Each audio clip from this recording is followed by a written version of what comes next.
Hello बच्चों, जय हिंद, जय राजधानी।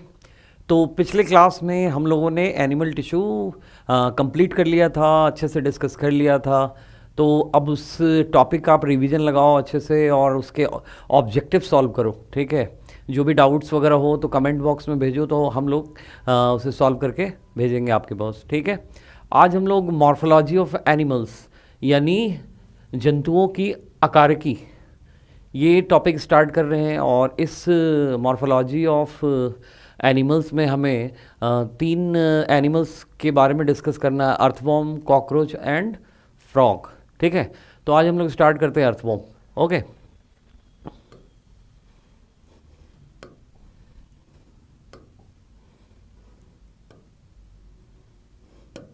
ठीक है बच्चों, तो आप मुझे बताओ ये अर्थवॉर्म जो है किस फाइलम से बिलोंग करता है। तो आपको मालूम है ये फाइलम एनेलिडा, ठीक है, एनेलिडा से बिलोंग करता है। और class ओलिगोकीटा,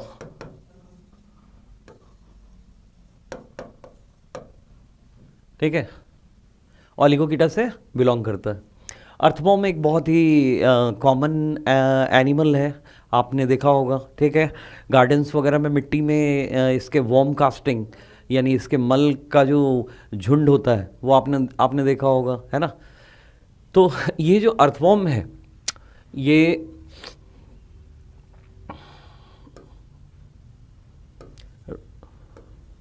reddish brown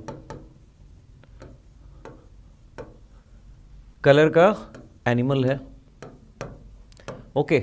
reddish brown colour का एनिमल है और इसके बहुत सारे स्पीसीज होते हैं बच्चों, ठीक है ना। तो फेरेटीमा एंड लुम्ब्रिकस, ये दो जीनस जो है अर्थवॉर्म के वो नॉर्थ इंडिया में ज़्यादा कॉमन है, ठीक है ना। नॉर्थ इंडिया में मिट्टी के नीचे से जो अर्थवॉर्म निकलते हैं वो जनरली कौन से होते हैं, वो फेरेटीमा एंड लुम्ब्रिकस होता है, ठीक है।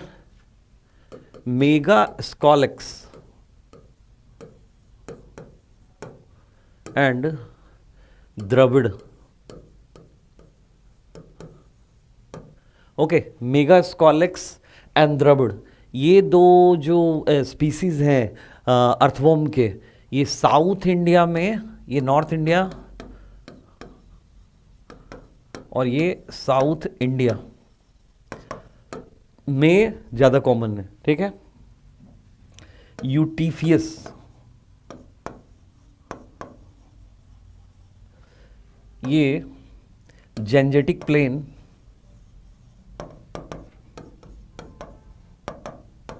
ऑफ नॉर्थ इंडिया, ये जनरली यहाँ पाया जाता है, यूटीफियस, ठीक है बच्चों, मेगास्कॉलेक्स यूटीफियस, ओके। अच्छा, ये भी ध्यान रखोगे कि ये जो लुम्ब्रिकस है, लुम्ब्रिकस, ये इसको यूरोपियन अर्थवॉर्म भी कहते हैं, ठीक है ना। और ये लुम्ब्रिकस जो है ये यूरोप और नॉर्थ अमेरिका में भी बहुत ही कॉमन है, ठीक है ना। इंडिया में ध्यान रखोगे कि अर्थवॉर्म के जो स्पीसीज है लगभग 13 स्पीसीज इंडिया में पाए जाते हैं, ओके। और जो फेरेटीमा जीनस का जो सबसे कॉमन फेरेटीमा जीनस का जो सबसे कॉमन अर्थवॉर्म है वो है क्या, फेरेटीमा पोस्थ्यूमा,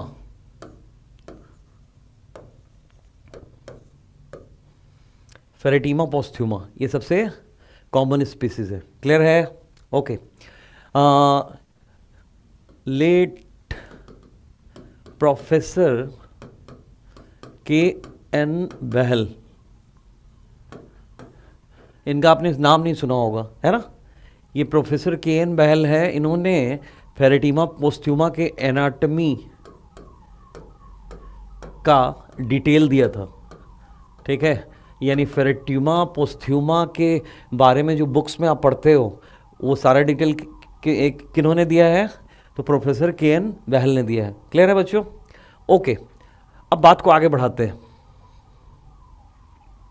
ये जो अर्थवॉर्म है ये टेरेस्ट्रियल यानी स्थलीय जीव है, ठीक है। ऐसे हमें इसे सब टेरेस्ट्रियल कहना चाहिए, सब टेरेस्ट्रियल या फोसोरियल हमें कहना चाहिए। क्यों? क्योंकि ये अर्थ सरफेस के नीचे होल बनाकर ये अर्थवॉर्म रहता है।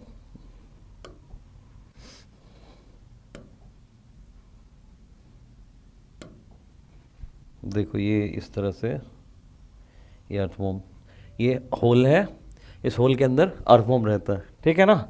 और गीली मिट्टी में रहना पसंद करता है। क्लियर? क्योंकि ये क्यूटेनियस रेस्पिरेशन करता है, क्योंकि अपने स्किन से, ये त्वचा से श्वसन करता है, तो इसके लिए स्किन का मॉइस्ट रहना जरूरी है, तो गीली मिट्टी में रहना ये पसंद करता है। अगर ये सरफेस जो है, अर्थ का सरफेस जो है अगर ड्राई हो तो ये अप टू 10 फीट तक, ठीक है, गहराई में मिल सकता है। क्लियर है बच्चों? ओके, चलो बात को आगे बढ़ाएं। अब जरा मॉर्फोलॉजी की बात करें तो ये जो अर्थवॉर्म है ये करीब 15 सेंटीमीटर लॉन्ग होता है और 3 to 5 मिलीमीटर इसका विड्थ होता है, यानी चौड़ाई, ठीक है। इसकी लंबाई करीब 15 सेंटीमीटर होती है और चौड़ाई जो है करीब 3 से 5 mm डायमीटर होता है। इसका बॉडी जो है लंबा बेलनाकार होता है, ठीक है। ओके, ये जो अर्थवॉर्म है बॉडी, ये जो अर्थवॉर्म है बच्चों, ठीक है ना, इसका कलर जो है रेडिश ब्राउन है। तो इस रेडिश ब्राउन कलर के लिए रिस्पॉन्सिबल क्या है? इस अर्थवॉर्म का जो बॉडी कलर है वो रेडिश ब्राउन क्यों है? ये कई बार पूछा भी गया। तो इसके बॉडी वॉल में पोरफायरिन पिगमेंट पाया जाता है, ठीक है। इसके बॉडी वॉल में पोरफायरिन पिगमेंट पाया जाता है, जिसकी वजह से इसका कलर रेडिश ब्राउन होता है। ओके बच्चों, और ये पोरफायरिन पिगमेंट जो है एक तरह से इसके लिए लाभकारी भी है, बेनिफिशियल भी है। कैसे? क्योंकि ये पोरफायरिन पिगमेंट जो है अर्थवॉर्म को जो है ना ब्राइट सनलाइट, ठीक है, अल्ट्रावायलेट लाइट, इन सब से बचाता है। क्लियर? अब चलो जरा बात को आगे बढ़ाएं, ठीक है। अर्थवॉर्म का जो बॉडी है वो सेगमेंटेड होता है, ठीक है, यानी मेटामेरिकली सेगमेंटेड होता है। ओके, अर्थवॉर्म का जो बॉडी है वो मेटामेरिकली सेगमेंटेड होता है, यानी सत्य खंडन, इसमें सत्य खंडन उपस्थित होता है। अर्थवॉर्म का बॉडी जो है वो करीब 100 to 120 सेगमेंट्स, 100 to 120 सेगमेंट्स में बटा होता है। क्लियर है ना? और जैसे इस तरह से ये इसका बॉडी है ना, तो बॉडी इस तरह से इसका खंडों में बटा होता है। ओके, और हर दो खंड के बीच, जैसे ये first, second, third, fourth, fifth, sixth, इस तरह से 7th, 8th, 9th, 10th, 11th, 12th, 13th, 14th, 15th and 16th, ये 3 सेगमेंट आपस में फ्यूज होते हैं इस तरह से। 17, 14, 15 एंड 16। ओके बच्चों, तो ध्यान रखोगे कि अर्थवॉर्म का जो बॉडी होता है करीब 100 से 120 खंडों में बटा होता है। इन खंडों को मेटामर्स या सोमाइट्स कहते हैं। ओके, इन खंडों को मेटामर्स या सोमाइट्स कहते हैं, ठीक है ना। और हर दो खंड के बीच में एक रिंग के जैसा कंस्ट्रक्शन, एक रिंग के जैसा संकुचन मिलता है। तो इन रिंग्स के जैसे संकुचन को एनुली कहते हैं। क्या कहते हैं? एनुली। क्या कहेंगे इसको? एनुली। तो इसी एनुली से, इसी एनुली टर्म से जो है ना, ये एनेलिडा टर्म आया है, ध्यान रखोगे। तो जितने भी एनेलिड्स होते हैं उनका बॉडी सेगमेंटेड होता है और हर दो सेगमेंट के बीच में एक रिंग लाइक कॉन्स्ट्रक्शन, एक रिंग के जैसा संकुचन प्रेजेंट होता है, ठीक है ना। ओके, अब चलो बात को आगे बढ़ाएं।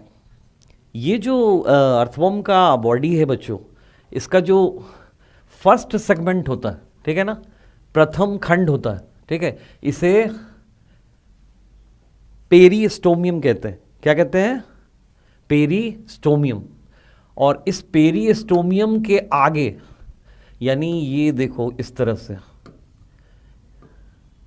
ये फर्स्ट सेगमेंट है, ये सेकंड सेगमेंट है, ये थर्ड सेगमेंट है ना। तो इस फर्स्ट सेगमेंट को पेरिस्टोमियम कहते हैं, ठीक है। और उस पेरिस्टोमियम पे टर्मिनल माउथ प्रेजेंट होता है। क्या प्रेजेंट होता है? मुख, ठीक है।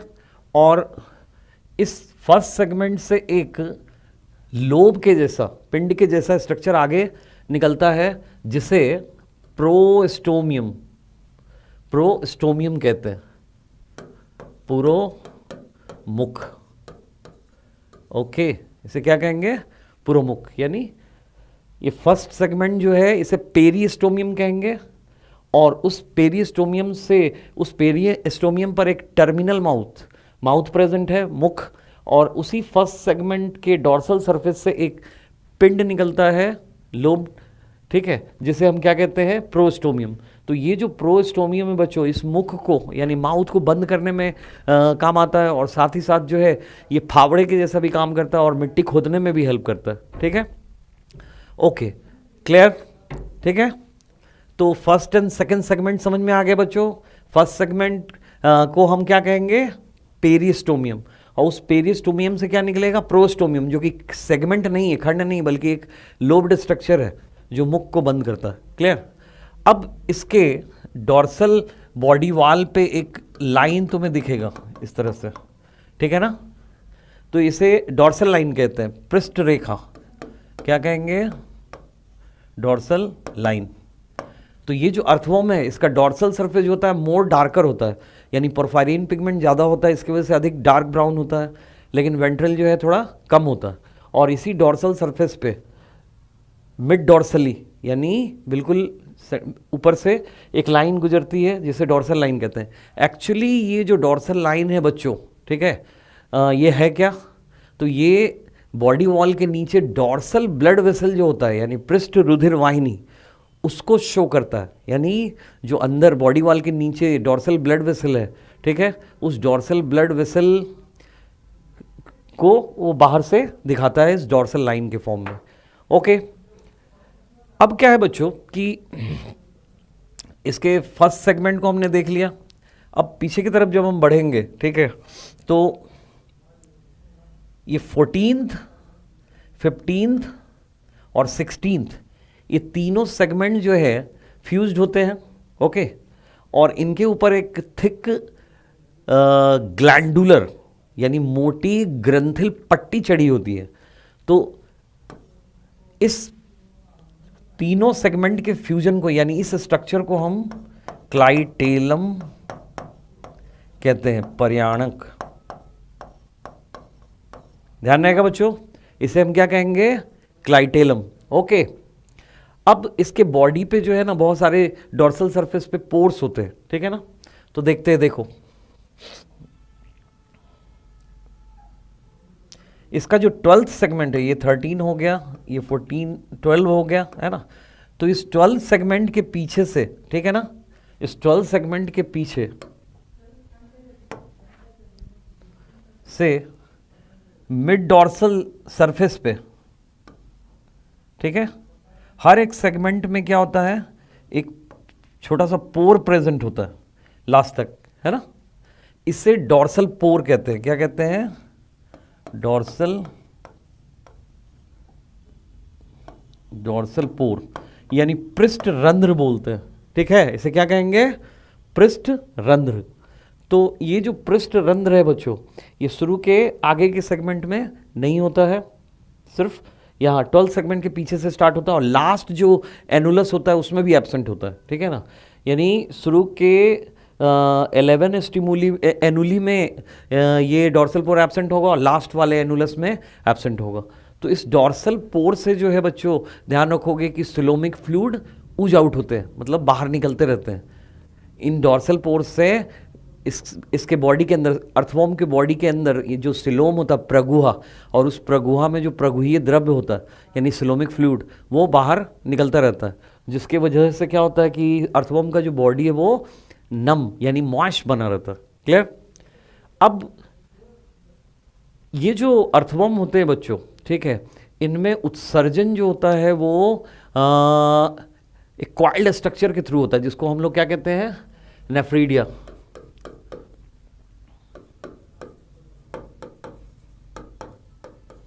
नेफ्रीडिया यानी ब्रिकक,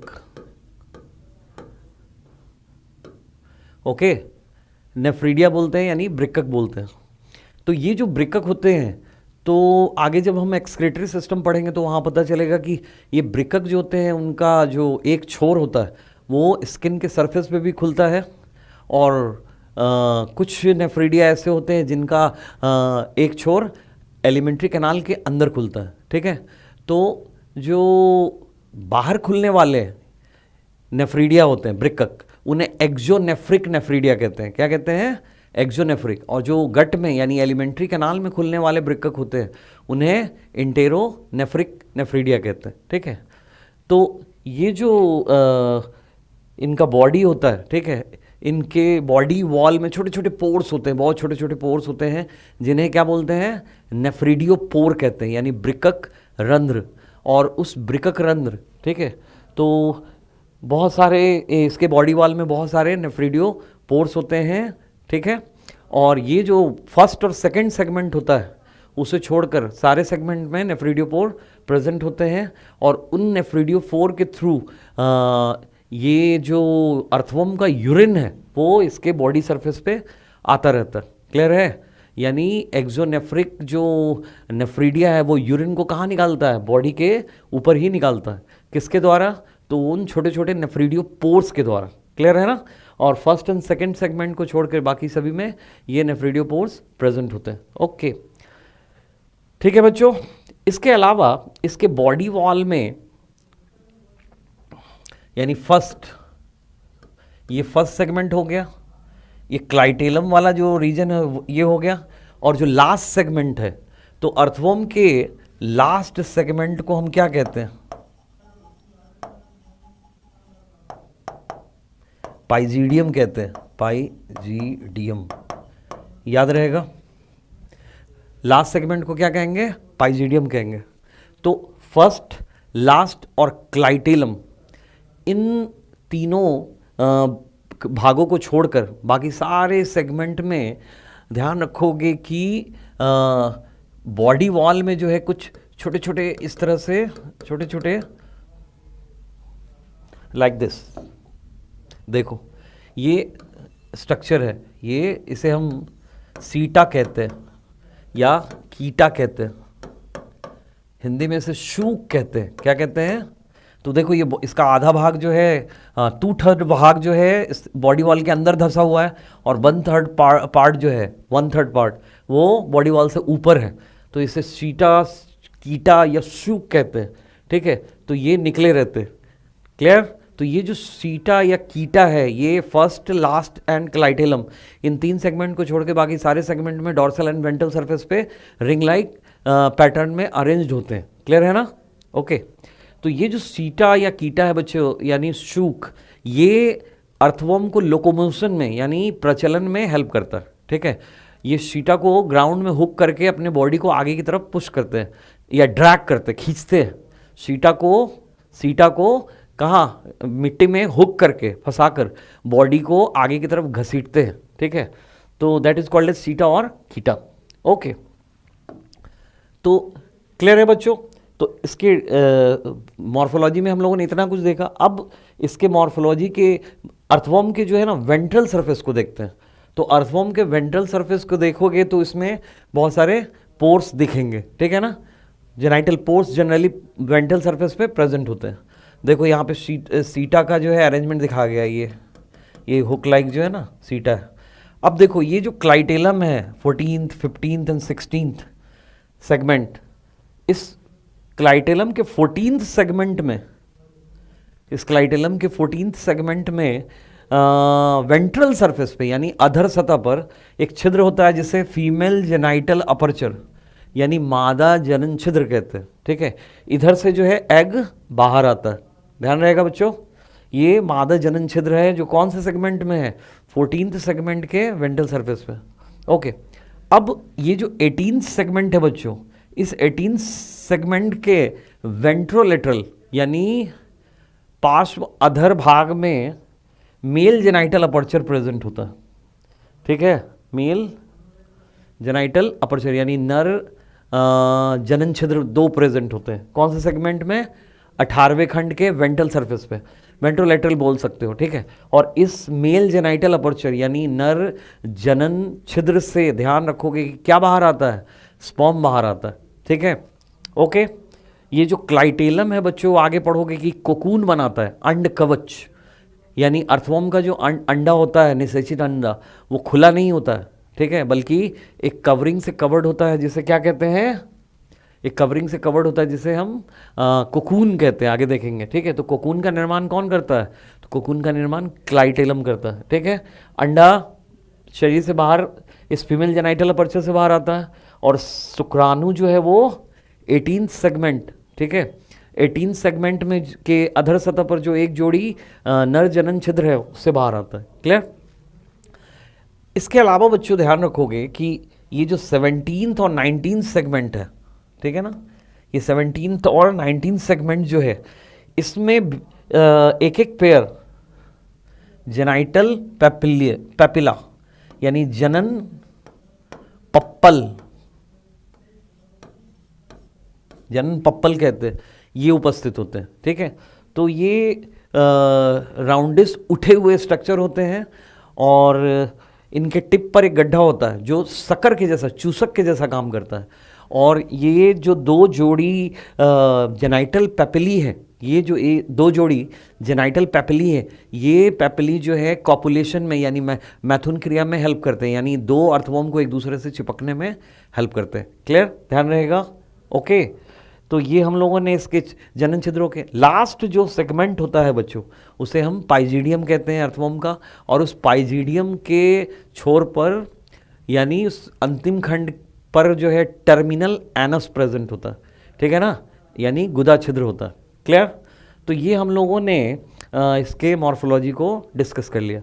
चलो बात को आगे बढ़ाते हैं। अब जरा एनाटमी यानी शरीर की देखते हैं, ठीक है ना। तो ये जो अर्थवर्म है, इसका जो बॉडी वॉल है बच्चों, ठीक है, अर्थवर्म का जो बॉडी वॉल है यानी देह भित्ति,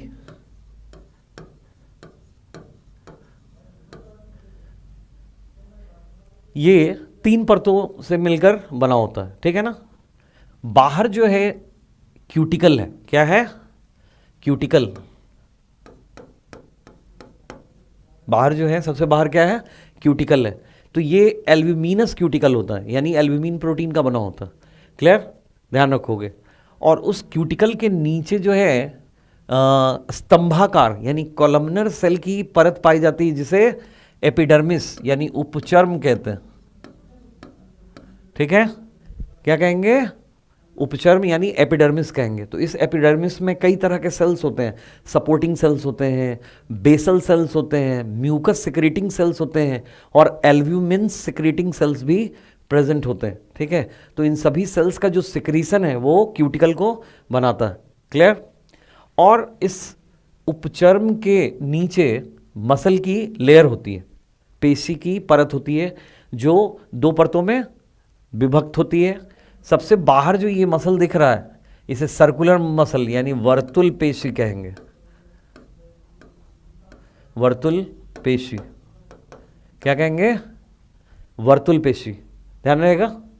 और ये बॉडी में सर्कुलरली अरेंज्ड होता है, यानी वृत्ताकार ढंग से व्यवस्थित होता है। वर्तुल पेशी में संकुचन होने से अर्थवर्म का जो बॉडी है वो पतला और लंबा होगा, ठीक है ना। और इस सर्कुलर मसल के नीचे ये जो मसल दिख रहा है ये लॉन्गिट्यूडनल मसल है, यानी अनुलंब पेशी है। और ये जो अनुलंब पेशी है,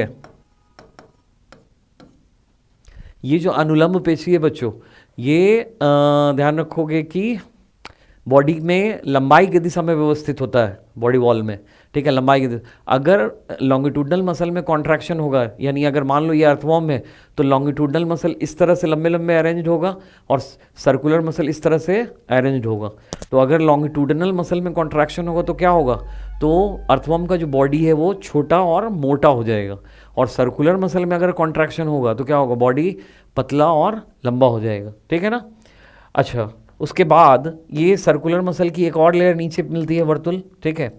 और उसके नीचे जो है पेराइटल पेरिटोनियम होता है, ठीक है ना, यानी पेराइटल पेरिटोनियम, ठीक, जो सिलोम का कवरिंग होता है, पेराइटल सिलोम का जो है आउटर कवरिंग होता है, अंदर वाले कवरिंग को विसरल पेरिटोनियम कहते हैं। तो आपको तो पता ही होगा कि बॉडी के अंदर जो प्रगुहा होता है वो बाहर से और अंदर से एक मेसोडर्मल लेयर से कवर्ड होता है। तो बाहर वाले को पेराइटल पेरिटोनियम कहते हैं, अंदर वाले को विसरल पेरिटोनियम कहते हैं। तो जो बाहर वाले को पेराइटल पेरिटोनियम और अंदर वाले को विसरल पेरिटोनियम कहते हैं। और पेराइटल पेरिटोनियम जो होता है वो बॉडी वॉल के भीतरी सतह से चिपका रहता है। तो ये है, इस पेराइटल पेरिटोनियम के नीचे क्या होगा, इसका सिलोम होगा।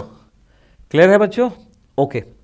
अब अभी मैंने बताया था कि ये जो अर्थवर्म है इसके बॉडी वॉल में काइटिन के बने हुए, ठीक है, काइटिन के बने हुए हुक लाइक स्ट्रक्चर होते हैं या एस आकार के स्ट्रक्चर होते हैं, जिन्हें सीटा या कीटा कहते हैं, यानी शूक कहते हैं।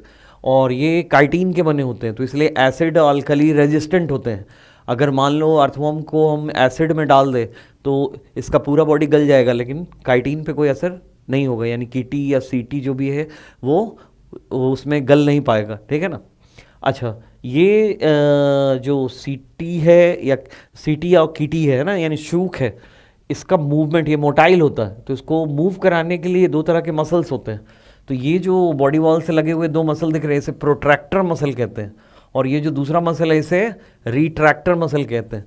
तो प्रोट्रैक्टर मसल में कॉन्ट्रैक्शन होने से जो प्रोट्रैक्टर मसल में कॉन्ट्रैक्शन होने से ये जो शूक है यानी सीटी है ये इस तरह से इरेक्ट हो जाता है, और रिट्रैक्टर मसल में कॉन्ट्रैक्शन होने से ये वापस इस तरह से हो जाता है, ठीक है ना, बॉडी पे चिपक जाता है।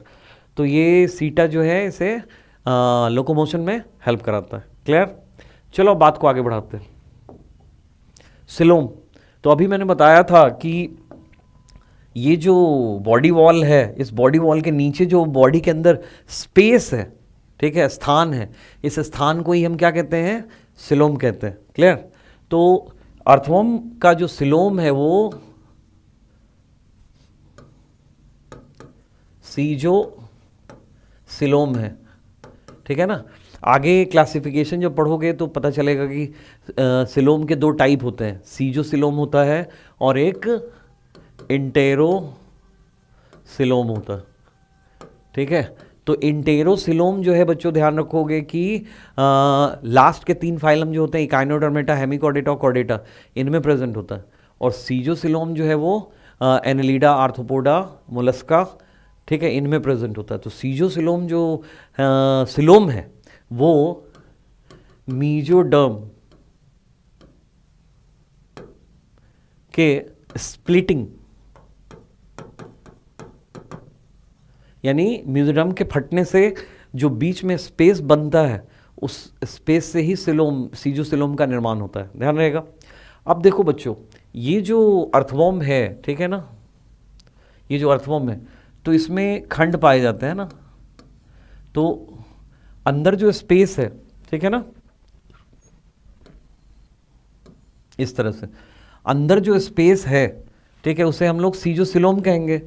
तो ये भी ध्यान रखोगे कि जो जितने भी एनालिट्स होते हैं उनमें इंटरनल और एक्सटर्नल दोनों सेगमेंटेशन मिलता है, यानी बाह्य खंडन में मिलता है और आंतरिक खंडन में भी मिलता है। तो बाहर से तो बॉडी के सरफेस पे देखो इतने सारे सेगमेंट्स दिख रहे हैं, ठीक है ना। हर दो सेगमेंट पे जहां पे एनुलस दिख रहा है वहां पे अंदर जो है एक मस्क्यूलर पार्टीशन यानी मस्क्यूलर दीवार होती है, ठीक है ना। यानी हर दो खंड के बीच में एक बॉडी के अंदर दीवार होती है पतली, जिसे हम लोग सेप्टा कहते हैं। अंदर क्या कहेंगे? सेप्टा है, ठीक है ना, क्लियर। पट सेप्टा होता है। तो इसलिए हम बोल सकते हैं कि अर्थवॉर्म का बॉडी जो है अंदर से भी खंडित होता है, किसके द्वारा? सेप्टा के द्वारा खंडित होता है, क्लियर है ना। अंदर से सेप्टा के द्वारा खंडित होता है, क्लियर। और ये जो सिलोम है, इस सिलोम में एक फ्लूइड भरा होता है जिसे सिलोमिक फ्लूइड कहते हैं।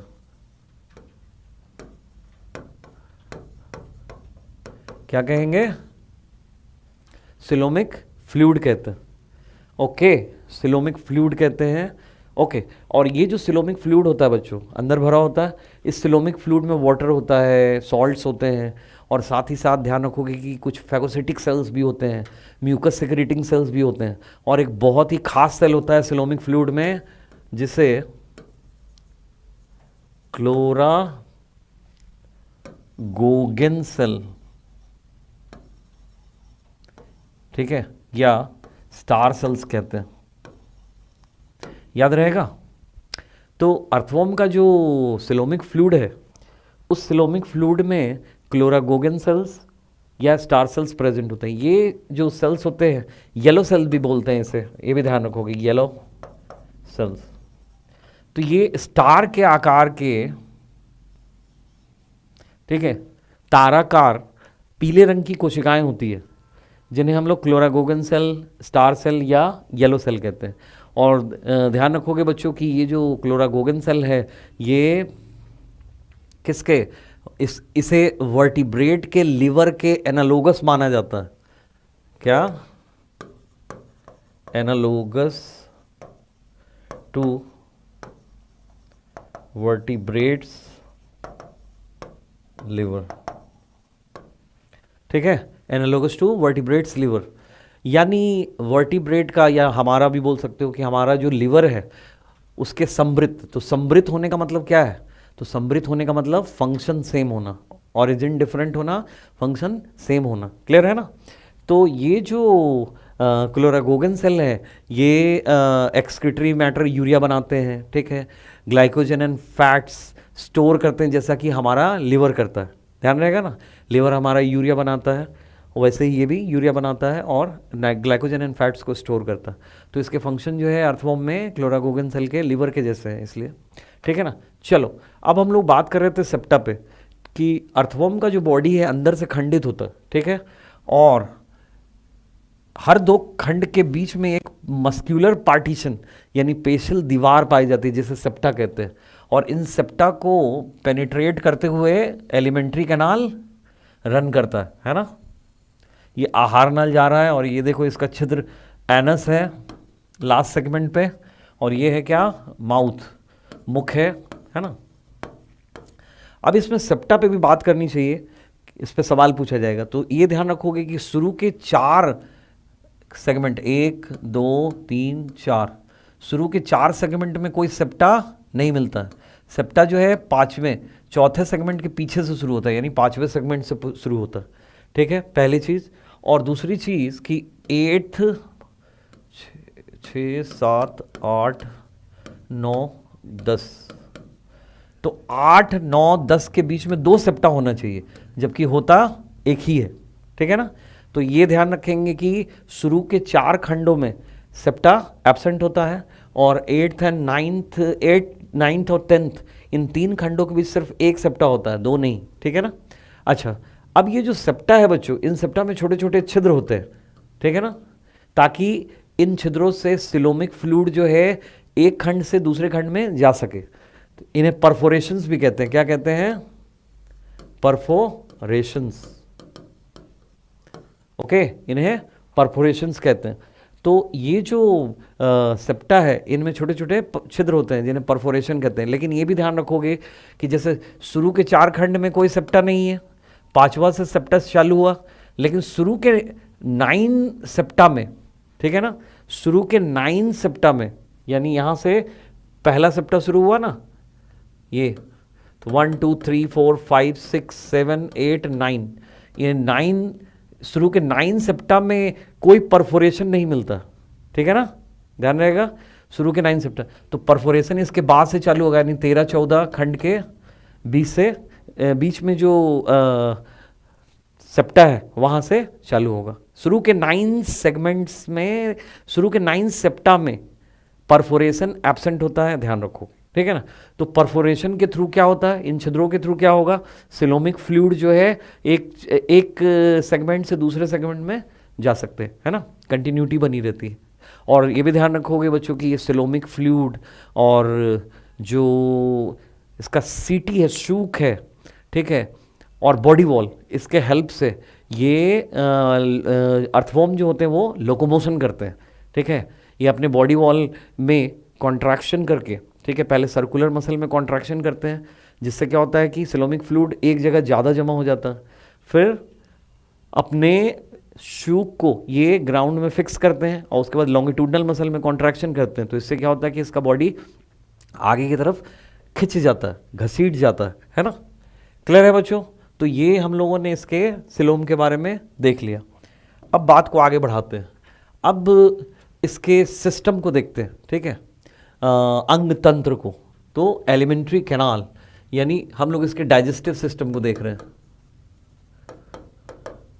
डाइजेस्टिव सिस्टम, पाचन तंत्र, पाचन तंत्र। तो किसी भी एनिमल के पाचन तंत्र में बच्चों आपको पता है क्या होता है, किसी भी एनिमल के पाचन तंत्र में एक आहार नाल होता है, ठीक है, और मतलब जो भी मल्टी सेलुलर या ऑर्गन सिस्टम लेवल वाले जितने भी एनिमल्स होते हैं जिनमें अंग तंत्र स्तर का शरीर संगठन होता है, तो उनमें क्या होता है कि पाचन तंत्र में आहार नाल एक होता है और पाचक ग्रंथियाँ होती हैं, ठीक है।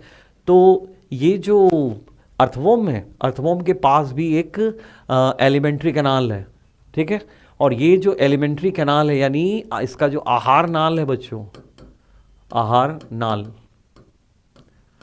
ठीक है, वो स्ट्रेट एंड कंप्लीट, ठीक है, स्ट्रेट एंड कंप्लीट, यानी सीधी तथा पूर्ण,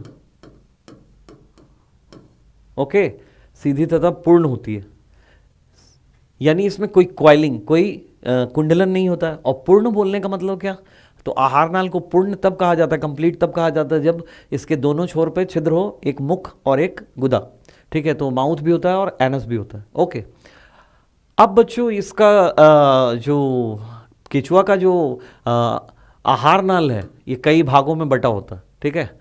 सबसे पहले माउथ यानी मुख, तो मुख जो है फर्स्ट सेगमेंट में होगा, ठीक है।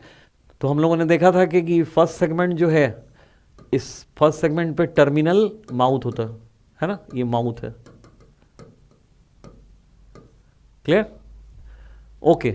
अब ये जो माउथ है पीछे एक बक्कल चैम्बर में खुलता है, ठीक है, माउथ जो है एक पीछे बक्कल चैम्बर यानी मुख कोष्ठ में खुलता है, जो 1 to 3 सेगमेंट यानी फर्स्ट टू थर्ड सेगमेंट तक जाता है, ठीक है। अब इसके बाद जो है फेरिंग्स यानी ग्रसनी,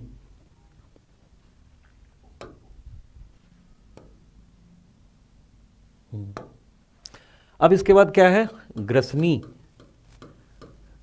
ये फेरिंग्स चौथे सेगमेंट में प्रेजेंट होता है, ठीक है। और ध्यान रखोगे कि ये जो ग्रसनी है, इस ग्रसनी में फेरिंजियल ग्लैंड्स खुलते हैं। इस ग्रसनी में क्या है, ग्रसनीय ग्रंथि यानी फेरिंजियल ग्लैंड्स खुलते हैं। और ये जो फेरिंजियल ग्लैंड्स है ये क्या करते हैं, लार सेक्रेट करते हैं। फेरिंजियल ग्लैंड जो है वो लार सेक्रेट करते हैं, क्लियर। अब फेरिंग जो है पीछे ईसोफेगस में यानी ग्रास नाल में खुलता है, तो ये 5 से 7 यानी 5 to 7 सेगमेंट तक जाता है, क्लियर। और ये जो ग्रास नाल है बच्चों, ये गिजर्ड, इसे हम पेशनी कहते हैं। क्या कहते हैं? पेशनी। इसमें खुलता है, ये 8th एंड 9th सेगमेंट में प्रेजेंट होता है, ठीक है ना। 8 एंड 9 सेगमेंट में ये ग्रसनी या पेशनी, सॉरी गिजर्ड बोलते हैं, है ना। गिजर्ड यानी पेशनी खुलता है। तो ये जो पेशनी है बच्चों, ये इसकी दीवार काफ़ी मोटी होती है और मांसल होती है। इसमें खूब सारा सर्कुलर मसल होता है, सर्कुलर मसल की थिक लेयर होती है, और अंदर जो है ना काइटिनस क्यूटिकल होता है, ठीक है। तो ये जो है वो अर्थवॉर्म का फूड जो होता है क्या होता है? ऑर्गेनिक फूड रिच सॉइल होता है, यानी ये मृदा भक्षी होते हैं, यानी मिट्टी खाते हैं, ठीक है ना।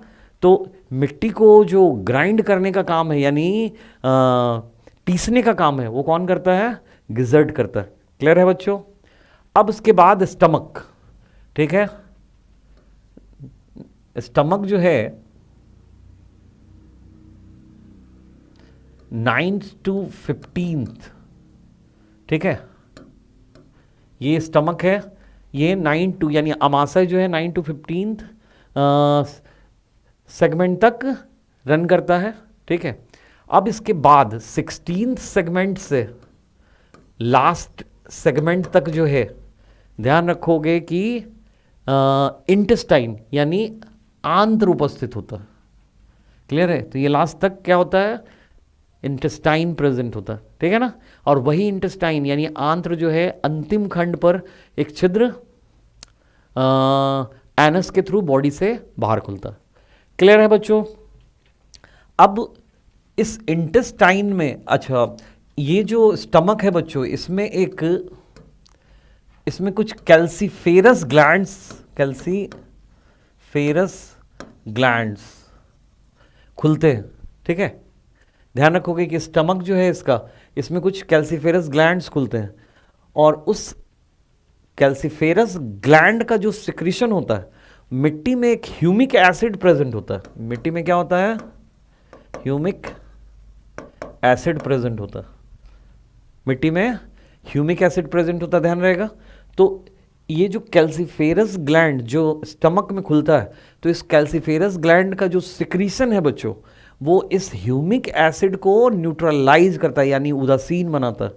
क्लियर है? ह्यूमिक एसिड को उदासीन बनाता है। अच्छा, ये जो सलाइवा है जो इसके फेरिंग्स में खुलता है, ठीक है ना, सॉरी फेरिंग्स में सिक्रीट होता है सलाइवा, तो उस सलाइवा में म्यूकस और प्रोटियोलाइटिक एंजाइम्स भी प्रेजेंट होते हैं, ध्यान रहेगा। इसके अलावा ये जो इंटेस्टाइन है, तो इंटेस्टाइन के 26वें खंड पे आप देखो तो इससे एक पैर इस तरह का प्रवर्ध बाहर निकल रहा है ना। तो इसे जो है हम इंटेस्टाइनल सीकी कहते हैं। क्या कहते हैं? इंटेस्टाइनल सीकी, ठीक है, इसे इंटेस्टाइनल सीकी बोलते हैं। और ये 26वें खंड से निकलता है और आगे 22वें खंड तक जाता है, दिख रहा है ना, 22वें खंड तक जाता है, ठीक। ये जो इंटेस्टाइनल सीकी है बच्चों, ये डाइजेस्टिव एंजाइम सेक्रेट करता है। ध्यान रखोगे कि ये डाइजेस्टिव एंजाइम सेक्रेट, पाचक रस सेक्रेट करते हैं, और वो आंत्र में अंदर आता है आंत्र में और भोजन के पाचन में। और ये जो इंटेस्टाइन है, इसके इंटेस्टाइन का जो वॉल होता है बच्चों, ये सेक्रेटरी भी होता है और एब्जॉर्प्टिव भी होता है। यानी इंटेस्टाइन के वॉल से पाचक रस सेक्रेट होते हैं, स्टार्च के पाचन के लिए एमाइलोलाइटिक एंजाइम, ठीक है, प्रोटीन के पाचन के लिए प्रोटीलाइटिक एंजाइम्स जैसे पेप्सिन, ट्रिप्सिन, फैट के डाइजेशन के लिए लाइपेज एंजाइम, और कार्बोहाइड्रेट के डाइजेशन के लिए एमाइलेज एंजाइम, ये सारे प्रेजेंट होते हैं। तो भोजन का पाचन और अवशोषण कहाँ कंप्लीट होता है? इंटेस्टाइन में प्रेजेंट होता है, ठीक है ना। अब इसके इंटेस्टाइन पे कुछ सवाल पूछे जाते हैं, जरा उसको हम लोग देखें, ठीक है। ये जहाँ से हेपेटिक सीकी अराइज हो रहा है बच्चों, देखो 15वें या 16वें खंड से जो है, 15वें या 16वें खंड से इंटेस्टाइन शुरू हो जाता है, ठीक है। तो 15वें या 16वें खंड से 25वें खंड तक, ठीक है ना, 25वें खंड तक, फिर 25 से लास्ट के 23 से 25 खंड। तो देखो ये जो 25वां खंड है बच्चों, यहाँ से क्या होता है कि अगर हम एलिमेंट्री कैनाल का इस इंटेस्टाइन का अगर ट्रांसवर्स सेक्शन लेंगे, जैसे हमने इसके इंटेस्टाइन को कहाँ से कट किया है, 25वें खंड के बाद से कट किया है ना, तो अगर हम कट करेंगे तो इसके देखो ये ट्रांसवर्स सेक्शन ऑफ इंटेस्टाइन है, ठीक है ना, आंत्र का अनुप्रस्थ काट है, तो ये यहां से लेके यहां तक, ठीक है ना, यानी 25वें 26वें खंड से लेकर लास्ट के 23वें 25वें खंड तक होता क्या है कि इंटेस्टाइन के अंदर वाले वॉल में एक डॉर्सल सरफेस पे एक फोल्ड पाया जाता है, और इस फोल्ड को हम लोग क्या बोलते हैं, टिफ्लोसोल। टिफ्लोसोल यानी इसको आंत्र वलन कहते हैं। क्या कहते हैं, आंत्र वलन। तो टिफ्लोसोल का फायदा क्या है बच्चों, तो टिफ्लोसोल के वजह से ध्यान रखोगे कि ये जो इंटेस्टाइन है, इस इंटेस्टाइन का इंटरनल सरफेस एरिया जो है, यानी आंतरिक जो अवशोषी सतह क्षेत्रफल है, इंटरनल एब्जॉर्प्टिव सरफेस एरिया, वो बढ़ जाता है, ठीक है, यानी टिफ्लोसोल की वजह से एब्जॉर्प्शन जल्दी जल्दी होता है ना। तो जितने दूर तक इंटेस्टाइन में, जितने दूर तक टिफ्लोसोल प्रेजेंट है, यानी आंत्रवलन प्रेजेंट है, उतने दूर तक के भाग को, इंटेस्टाइन के उतने दूर तक के भाग को क्या कहते हैं, इसे कहते हैं टिफ्लोसोलर पार्ट ऑफ इंटेस्टाइन, ठीक है ना, यानी जितने दूर तक टिफ्लोसोल आंत्रवलन प्रेजेंट है उसे क्या कहेंगे, टिफ्लोसोलर पार्ट ऑफ इंटेस्टाइन कहेंगे। तो ये कहां से कहां तक है, 25वें से लेके लास्ट के 23वें 25वें खंड तक, क्लियर। और इसके पहले टिफ्लोसोल एब्सेंट है और इसके बाद भी टिफ्लोसोल एब्सेंट है, तो पहले वाले भाग को हम क्या कहेंगे, प्री टिफ्लोसोलर रीजन,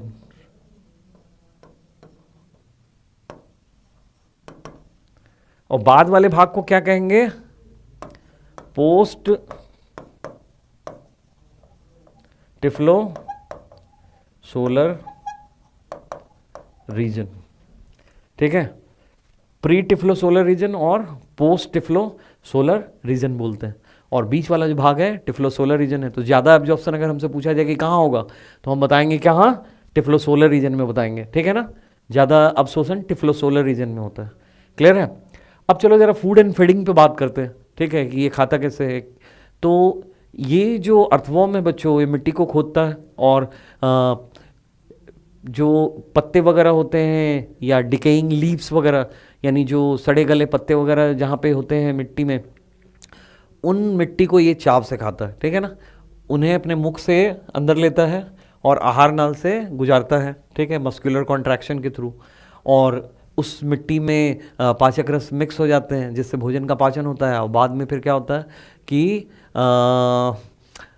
इंटेस्टाइनल रीजन में उसका फिर अवशोषण होता है।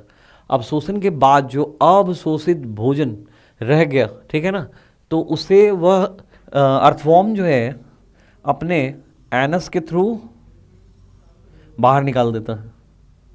देखो ये अर्थवॉर्म है ना, तो ये इसका माउथ है और ये एनस है। तो एनस पर ये अपने एनस के थ्रू देखो जो अवशोषित मिट्टी जो इसका मल है, ठीक है ना, तो उस मल को इस तरह से बाहर निकालता है। तो गार्डन वगैरह में आपने देखा होगा मिट्टी पे इस तरह से जगह जगह पे भुरभुरे मिट्टी उपस्थित होते हैं, बारिश के दिनों में ज़्यादा ही देखने को मिलते हैं। तो इन्हें जो है हम क्या कहेंगे, वॉर्म कास्टिंग बोलते हैं इसे, वॉर्म कास्टिंग, ठीक है, इन्हें क्या कहेंगे, वॉर्म कास्टिंग। क्लियर है बच्चों। तो ये हम लोगों ने इसका डाइजेस्टिव सिस्टम कर लिया, ठीक है। अच्छा, इस वॉर्म कास्टिंग की वजह से क्या मिट्टी जो है पोरस हो जाती है। ये जो वॉर्म कास्टिंग वाली मिट्टी है ये क्या है, पोरस होती है, छिद्रित होती है। इसमें एयर जो है बहुत अंदर तक जा सकता है मिट्टी के अंदर, ठीक है, जिसकी वजह से दूसरे मिट्टी की तुलना में ये मिट्टी जो है क्या होगा, ज़्यादा उपजाऊ होगा। ध्यान रहेगा, ये मिट्टी ज़्यादा उपजाऊ होगा। तो वर्मी कंपोस्टिंग सुना होगा, है ना। वर्मी कंपोस्टिंग, तो उसमें क्या करते हैं कि मिट्टी में जो है ना कृमि पालन, यानी हम लोग ये अर्थवर्म का पालन करते हैं ताकि वो मिट्टी को खा के वर्म कास्टिंग बनाए, और उसके वजह से क्या हो, मिट्टी ज़्यादा उपजाऊ हो जाए, ठीक है। और उस मिट्टी को हम फार्म्स में डाल देते हैं ताकि फसल वगैरह जो है वो तेज़ी से बढ़े। ओके, तो ये हम लोगों ने डाइजेस्टिव सिस्टम कर लिया। अभी इसके और भी सिस्टम पढ़ने बाकी है बच्चों, respiratory, circulatory, excretory, nervous, sense organ, reproductive system, तो अगले क्लास में देखेंगे। ओके, जय हिंद, जय राजधानी।